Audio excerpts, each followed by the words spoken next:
আজকে বানাবো ইঁচড় চিংড়ি। তো বন্ধুরা, তোমরা সবাই কেমন আছো? আমার একটু ঠান্ডা লেগেছে, তার জন্য কিন্তু ভয়েস দিতে একটু অসুবিধা হচ্ছে।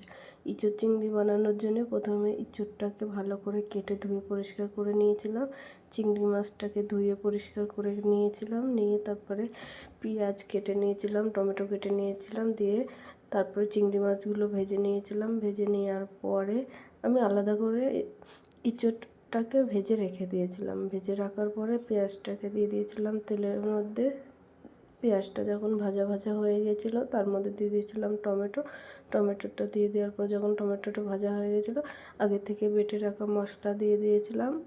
আদা, রসুন, জিরে, শুকনো লঙ্কা বাটাটা দিয়ে দিয়েছিলাম। দিয়ে তার মধ্যে দিয়ে দিয়েছিলাম নুন, হলুদ দিয়ে ভালো করে মশলাটাকে কষিয়েছিলাম। মশলাটাতে যখন তেল ছেড়ে দিয়েছিল, তখন আগে থেকে ভেজে রাখা ইঁচড়টাকে দিয়ে দিয়েছিলাম। ইঁচড়টাকে দিয়ে দেওয়ার পরে তারপরে দিয়ে দিয়েছিলাম চিংড়ি মাছটাকে দিয়ে ভালো করে একটু নাড়াচাড়া করে তারপরে সামান্য একটু জল দিয়ে কষিয়ে নিয়েছিলাম। কষিয়ে নেওয়ার পরে জল দিয়ে কিছুক্ষণ ঢেকে রাখার পরে আমার ইঁচড়টা যখন ফুটে উঠেছিল, তারপরে নামানোর আগে দিয়ে